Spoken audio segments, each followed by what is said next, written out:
Olá, gente. Hoje o nosso assunto é taxonomia. A classificação dos reinos de uma maneira geral e a classificação dos animais. Bem, mas por que isso?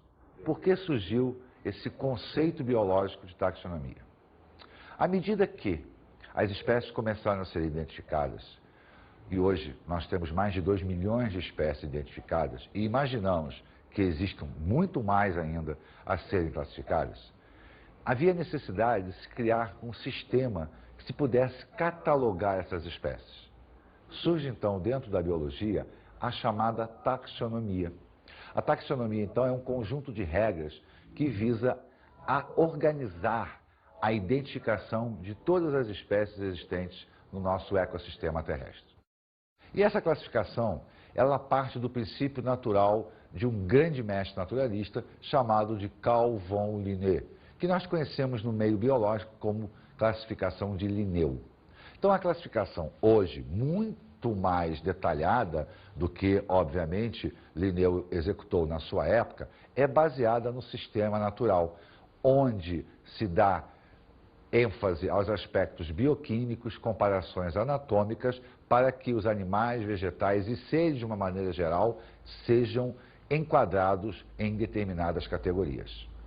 Vamos escutar aqui um comentário a respeito de Carl von Linné. Vamos a ele. As plantas só diferem dos bichos e do homem por sua falta de movimento. Carl von Linné. Vira o pensamento de Linné, mas mesmo assim, a moderna classificação é baseada na sua classificação natural. Bem, e como nós fazemos hoje? Nós fazemos através das chamadas categorias taxonômicas. E a base da nossa categoria taxonômica é a espécie. E o que nós pensamos que é uma espécie? Espécie é um conjunto de seres semelhantes, capazes de cruzar entre si em condições naturais, deixando descendentes férteis. Então, para que nós consideremos indivíduos de mesma espécie, existem duas condições básicas. A primeira, que eles possam cruzar entre si. A segunda, que gerem descendentes férteis. Então, a partir dessas espécies, a gente começa a agrupá-las de acordo com características semelhantes, tanto anatômicas quanto bioquímicas. Então, as espécies são agrupadas em gêneros. O gênero, então, é um conjunto de espécies. Então, você pega várias espécies que apresentam características semelhantes e agrupam numa unidade maior chamada de gênero. Mas os gêneros também apresentam características comuns. Esses gêneros, então, são agrupados em famílias. As famílias, então, representam um grupo maior que reúne vários gêneros diferentes. Acontece que existem várias famílias com características semelhantes. Essas famílias, então, são agrupadas em ordens. As ordens, então, são um nível maior de agrupamento, onde enquadram famílias que apresentam características semelhantes. Várias ordens, então, são reunidas, organizadas em classes. Essas classes, então, são mais abrangentes, reunindo várias ordens que apresentam semelhanças, seja de origem anatômica, seja de origem bioquímica. Várias classes, então, são agrupadas em filos. Os filos, então, são grupos bem maiores que abrigam várias classes. E esses filos, então, convergem para um único ponto, o reino. Então, o reino é de abrangência maior. Ele engloba, então, características que valem para todos os indivíduos enquadrados dentro dele. Então, nós vimos desde a unidade mais básica, que era a espécie, até atingir a unidade maior, que era o reino. Mas é óbvio que, às vezes, nós necessitamos interferir, porque nem tudo é exatamente igual. Podem existir detalhes para mais ou para menos. Por essa razão, existem variações denominadas de sub ou super, dependendo da necessidade de classificação. Bem, Mas existe uma maneira muito interessante de nós aprendermos essa ordem, né? É a ordem que nós vimos da espécie ao reino. E se nós falássemos do reino para a espécie, a sequência seria reino, filo, classe, ordem, família, gênero, espécie. Muito bem, existe um método mnemônico para se gravar esta sequência. Vamos escutá-lo.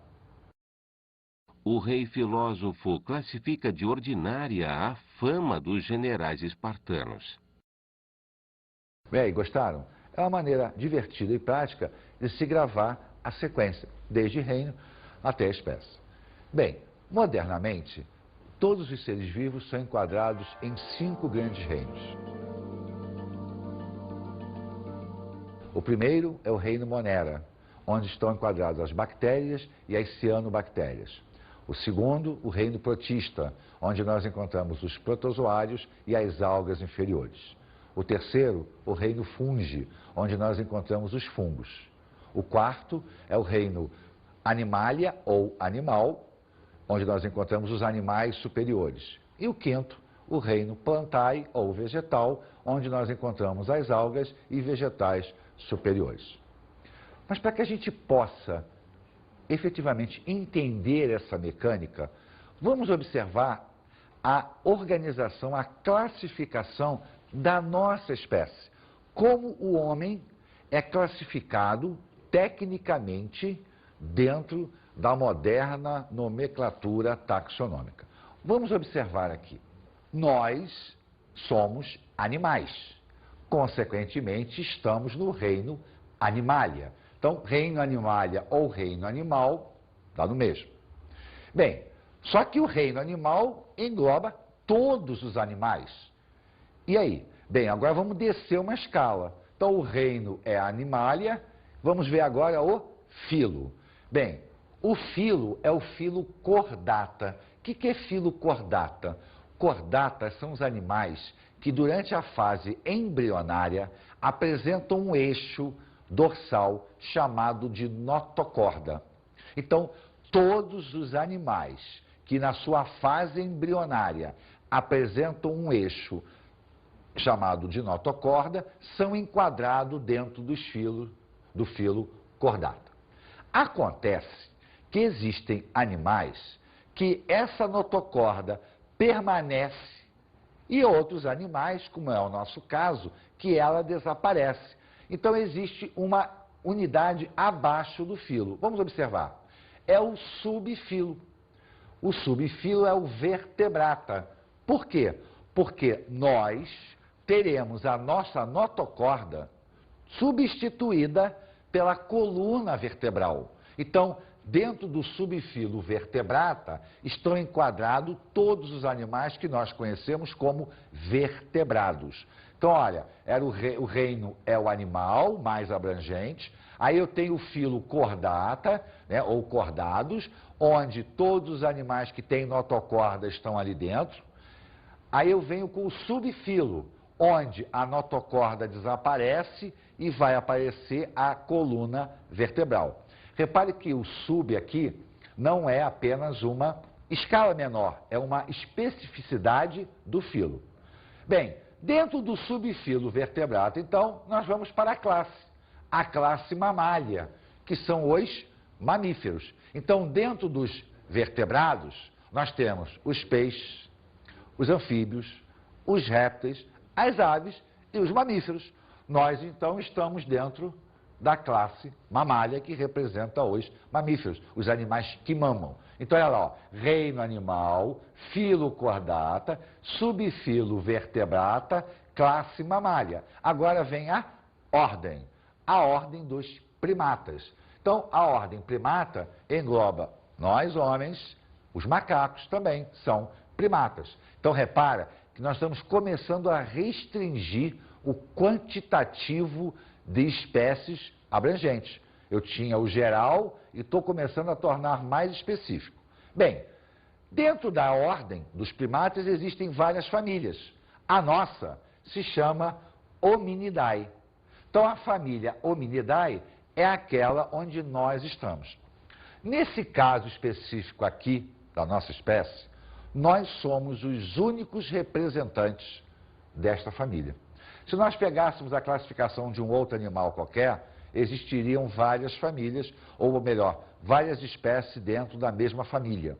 Mas no nosso caso, nós somos os únicos representantes da família Hominidae. Bem, dentro da família Hominidae, nós temos agora o gênero, que é o gênero Homo.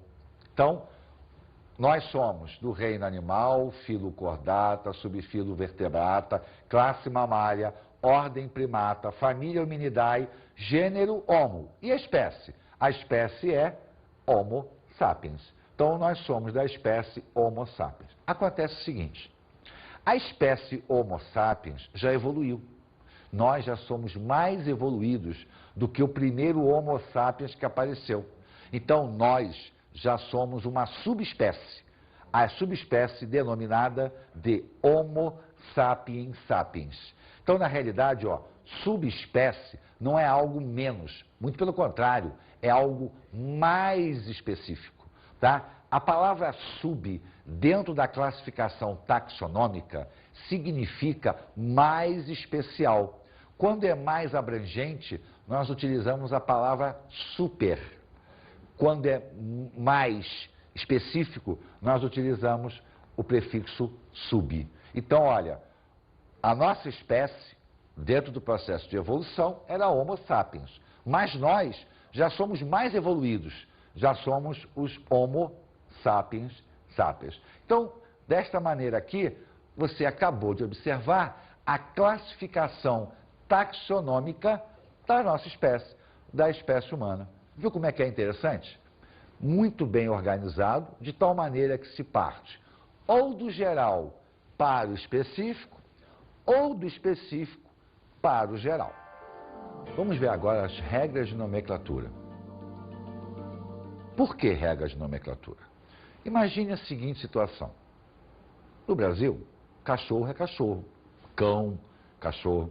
Nos Estados Unidos, dog. Na Espanha, perro. Já pensou em cada país, em cada pedacinho do mundo, uma espécie ser chamada pelo nome local? Ia ficar muito complicado. Por esta razão, foram geradas regras, porque em qualquer lugar do mundo, a identificação seria a mesma. Bem, a primeira escolha, e a língua? Que língua que iria se utilizar? Utilizou-se o latim. Então, a regra de nomenclatura diz que todo nome científico deve estar escrito em latim ou deve ser latinizada. Reparou na nossa espécie? Animalia, Vertebrata, Chordata, Hominidae. Então, toda a regra diz que a nomenclatura deve ser em latim ou estar latinizada. Segunda regra, a maneira como se escreve. Bem, o texto deve estar em itálico e grifado. Né? Itálico é quando aquelas letrinhas ficam deitadinhas assim, né? E tem que estar destacado, tem que estar grifado. Bem, isso quando você está digitando, datilografando, é impresso. E quando você está escrevendo, não dá para você deitar a letra. Então, o que você faz? Você vai escrever o nome e vai sublinhar, vai passar um traço embaixo do nome. Ele tem que estar destacado do texto. Então, a nomenclatura científica tem que ser em latim ou latinizada e tem que estar destacada do texto. Bem, e como é que se escreve o nome de uma espécie? O nome de uma espécie, ela é binomial, então ela tem dois nomes em tese. O primeiro nome vai representar o gênero e o segundo nome, a espécie propriamente dita. Dessa maneira, o primeiro nome deve ser escrito com letra maiúscula e o segundo com letra minúscula. Então, quando se escreve o nome de uma espécie, por exemplo, Homo sapiens, o Homo é o gênero, então ele tem que estar com letra maiúscula. Sapiens é a identificação da espécie, ele tem que estar com letra minúscula. Mas você lembra que nós já não somos Homo sapiens, nós somos o quê? Homo sapiens sapiens. Então agora, a subespécie, ela é trinomial. Ela é composta por 3 nomes. O primeiro continua sendo a representação do gênero. O segundo e o terceiro, a identificação da subespécie, espécie e subespécie. E ambos deverão ser escritos com letra minúscula. Então, o primeiro continua sendo maiúscula, no caso do homem, homo, e o restante, sapiens, sapiens, com letra minúscula. Esse mecanismo, ele serviu para padronizar. Agora, é óbvio que as regras de nomenclatura são muito mais extensas do que essa que nós acabamos de citar. Nós citamos as principais regras, aquelas que nós utilizamos no nosso dia a dia, né? Quando as pessoas trabalham efetivamente com isso, que dependem não só para identificação a nível de museu, instituições científicas ou para intercâmbio entre países, as regras são muito mais complexas, existem muito mais regras, muito mais detalhes, até para que, quando uma nova espécie seja identificada, ela ganhe uma nomenclatura própria e não haja correspondência em nenhum lugar do mundo. Bem, para que a gente possa entender melhor isso, vamos escutar o depoimento de uma pessoa que lida com isso dia a dia. Vamos escutar o depoimento de um botânico que trabalha no museu, onde a regra de nomenclatura tem que ser seguida estritamente, não pode haver variação, porque o museu é uma instituição não só para que a gente olhe espécies que acabaram, mas sim uma instituição de pesquisa, onde a identificação das espécies tem que obedecer exatamente às regras de nomenclaturas atuais. Vamos ver.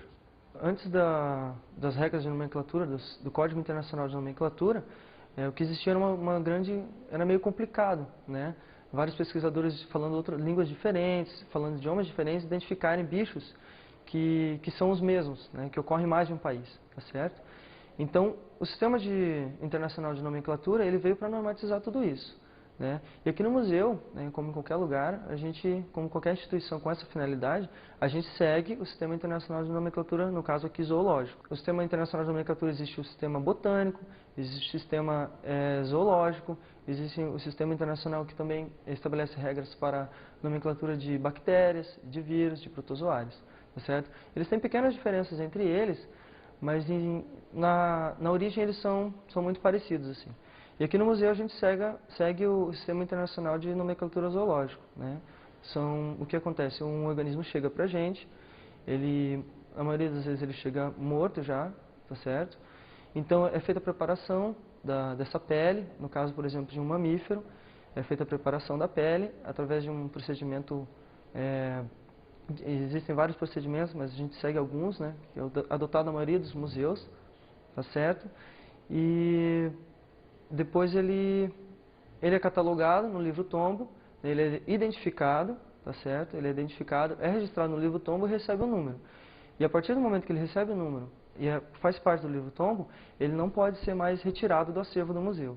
Ele é público, ele serve para consulta, ele é um material científico para pesquisadores ou mesmo alunos poderem trabalhar com esse material. A distribuição é de acordo com os caracteres evolutivos, né? A gente pode assim dizer. Cada grupo semelhante fica próximo do seu grupo mais próximo, do seu grupo semelhante, né? Os vertebrados ficam todos juntos e seguindo uma escala evolutiva, tá certo? A gente tem anfíbios, depois na sequência répteis, aí a gente continua com aves até chegar em mamíferos, né? E a mesma coisa vale para os invertebrados, de acordo com a complexidade de cada organismo. A regra é ser utilizado o latim para se dar nome a cada organismo. E por que o latim, né? Primeiro, mais importante de tudo, é porque o latim é uma língua já extinta. É uma língua que não está viva, então ela não vai estar sofrendo alterações, ela não vai estar mudando de acordo com o tempo, né? E o latim ele é aplicado como regra, como língua única, para que todos os pesquisadores, independente da nacionalidade, do idioma que você fale, em qualquer lugar do mundo você dizer o nome de uma espécie, a pessoa vai saber que espécie que é, do que se trata. Vamos ver os reinos. Inicialmente, só existiam 2 reinos, animal e vegetal. Com o avanço da biologia, observou-se que isso não era mais possível para abrigar todos os seres que estavam sendo identificados e catalogados. Em 1899, o biólogo alemão Ernst Haeckel propôs a criação de mais 2 reinos, o Monera e o protista. Finalidade: abrigar os seres mais simples. Então, nós teremos agora 4 reinos: o vegetal, o animal, o monera e o protista. Mas ia nascer o 5º reino. Vamos escutar um textozinho a respeito desse nascimento. Vamos lá. Em 1969, o biólogo Whittaker sugeriu que os fungos, tradicionalmente classificados no reino vegetal, fossem separados em um reino próprio. Nascia o reino fungi. Viram como é que nasceu o 5º reino, chamado reino fungi? Isso teve uma explicação, porque ele apresentava características não muito condizentes com a sua inclusão dentro de protista, aonde os fungos estavam incluídos antes do nascimento do 5º reino. Vamos olhar agora cada reino separadamente, observando as espécies que estão enquadradas dentro deles. O primeiro reino é o reino monera, onde nós temos as bactérias e as cianobactérias, antigamente chamadas de algas cianofícias. Hoje, o termo alga para o monera é incorreto, porque alga já é considerado um ser mais superior do que o monera. Então, modernamente, chama-se de cianobactéria, que seriam bactérias azuis, ou simplesmente cianofícias. São seres procariontes, unicelulares, fotossintetizantes ou não, dependendo da estrutura, lembrando que existem bactérias fotossintetizantes também, tá? E são os indivíduos mais elementares no nosso ecossistema. O segundo reino é o reino protista. O reino protista abriga os protozoários e as algas inferiores. O reino, de uma maneira geral, já abriga os indivíduos eucariontes. Então, a partir do reino protista, todos os indivíduos são eucariontes. Significa o quê? Que possui o seu núcleo individualizado, o que já não acontecia com o reino monera, onde todos os procariontes estão incluídos. Então, no reino protista, nós vamos ter os seres eucariontes, unicelulares, fotossintetizantes, se forem as algas, heterótrofos, se forem os protozoários, e que abrange um grupamento muito extenso de seres, tá? Tanto do lado de protozoários quanto do lado das algas. O terceiro reino foi o fungi. Por que esse reino foi efetivamente criado? Porque se nós analisarmos os fungos, eles têm características semelhantes às algas protistas. São unicelulares, pequenos, podem formar filamentos ou não. Mas, por outro lado, ele carrega a característica dos protozoários. Não fazem fotossíntese, se alimentam externamente, eles são heterótrofos. Não apresentam parede celulósica, que é uma característica da alga. Fazem digestão, porque se o alimento é heterótrofo, tem que digerir. E a reserva nutricional deles é o glicogênio. O glicogênio é um carboidrato de reserva de origem animal. O vegetal, normalmente, a reserva dele é o amido. Então, repara que o fungo, ele tem características semelhantes a protozoários, tem características semelhantes a algas e tem características semelhantes a animais, porque o revestimento dele é à base de quitina. E a quitina nós encontramos também em artrópodes. Então, como esses seres apresentavam características muito próprias, foi criado, então, o reino fungi, para abrigar os fungos. O nosso quarto reino é o reino animal ou animalia, onde estão abrigados os animais superiores. Todos são eucariontes, pluricelulares, com capacidade de montar tecido, grupamentos celulares. É bem verdade que existem seres que não formam tecidos propriamente ditos, que são os animais mais simples, os poríferos, como as esponjas, os quinidários ou selenterados, como a água-viva. Mas são animais porque são pluricelulares e o grau de complexidade deles é infinitamente maior do que qualquer outra estrutura nos outros 3 reinos. O nosso quinto reino é o reino vegetal ou plantae, onde estão abrigados os vegetais superiores e as algas superiores. Lembre-se que existem algas protistas, mas essas do reino vegetal são bem mais superiores, têm uma atividade metabólica muito mais intensa do que as outras. Um grau de complexidade maior. Todos os seres são eucariotas, eucariontes, apresentam capacidade fotossintetizante, então são autótrofos, apresentam celulose com seu revestimento externo, tá? Mas o que faz a grande diferença deles, efetivamente, é serem fotossintetizantes. Dentro desse grupo, todos os indivíduos têm a capacidade de fotossíntese, têm a capacidade de produzir o seu próprio alimento. E são, essencialmente, a base da cadeia alimentar do grande ecossistema da Terra. Bem, esse grau de complexidade nos remete a um outro detalhe. Será que existe um parentesco evolutivo entre todas essas espécies? Linneu achava que não. Carl Linneu tinha um pensamento fixista. E o que era o pensamento fixista? As espécies são fixas desde que foram criadas. Criadas por quem? Criadas por Deus. Então o pensamento fixista nos remetia ao criacionismo, onde todas as espécies existentes na Terra, independente da origem delas, foram criadas por Deus e eram fixas. Linneu conhecia os fósseis, mas para ele, fóssil não era sinônimo de evolução. Fóssil era apenas o registro de espécies que foram criadas por Deus, morreram em tempos remotos. É óbvio que a ciência avançou e hoje nós sabemos que a evolução biológica aconteceu. E essa evolução biológica, ela nos remete a um outro pensamento, ao pensamento da origem das espécies. Consequentemente, se houve uma origem, o processo, através de mecanismos mutacionais, etc., levaram à ampliação das espécies na Terra. Isso nos remete à chamada árvore filogenética, tá? Ou árvore genealógica. Se bem que quando se usa o termo genealógico, está se levando para uma determinada família, um ponto de estudo. A árvore filogenética, ela é mais abrangente. A ciência admite hoje que toda a evolução, seja ela de protistas, moneras, fungi, animal ou vegetal, partiram de um ancestral comum. Provas bioquímicas cada vez mais precisas nos remetem a esse pensamento. A precisão da ciência se torna tão grande que é quase que certo que um dia todas as regras taxonômicas hoje existentes, baseadas em análises bioquímicas, em comparações anatômicas, em registros fósseis, serão substituídas pela análise do DNA. O DNA é, sem sombra de dúvida, a melhor maneira de se provar se a árvore filogenética das espécies é correta ou não.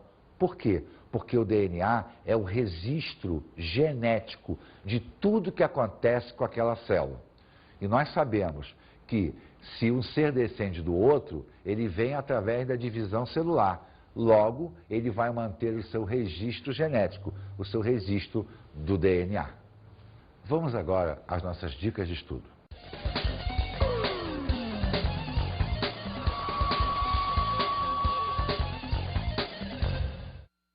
Eu diria para vocês pesquisarem mais do que nós vimos hoje. Ou seja, nós olhamos a classificação taxonômica da espécie humana.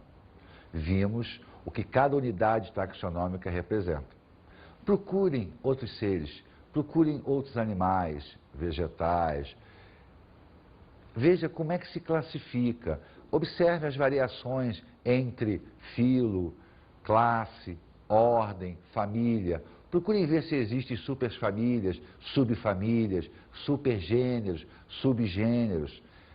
Amplie a sua pesquisa, amplie o seu horizonte. Te garanto que vai ficar muito mais interessante. Olhe também, com detalhes, cada reino. Quem são os representantes principais? Quais são as características gerais desses representantes? Porque lembra que para enquadrar num reino, eu preciso ter características comuns. Então pesquise isso. Eu acho que se tornaria muito interessante o assunto se você procurasse novas informações. Pesquise, vê se já está ocorrendo a troca da classificação da árvore filogenética. Veja até que ponto o DNA já participa desse processo de classificação. Com certeza, estudando dessa maneira, você vai perceber que o mecanismo se torna contínuo, muito mais fácil de ser aprendido.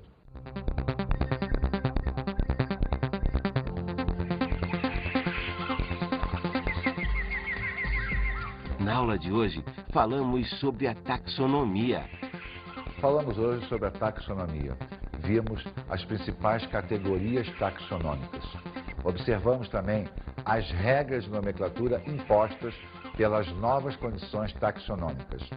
Observamos o aparecimento dos 5 reinos, a maneira pela qual eles foram sendo criados. Estudamos também cada detalhe de cada reino quanto aos seus indivíduos componentes e características gerais desses reinos. Vimos que a evolução partiu de um ponto através da árvore filogenética para as espécies atuais. Vimos também que os pensamentos antes do nascimento da evolução eram pensamentos fixistas, os pensamentos criacionistas, o que se contrapõe ao fundamento da evolução biológica. Bons estudos!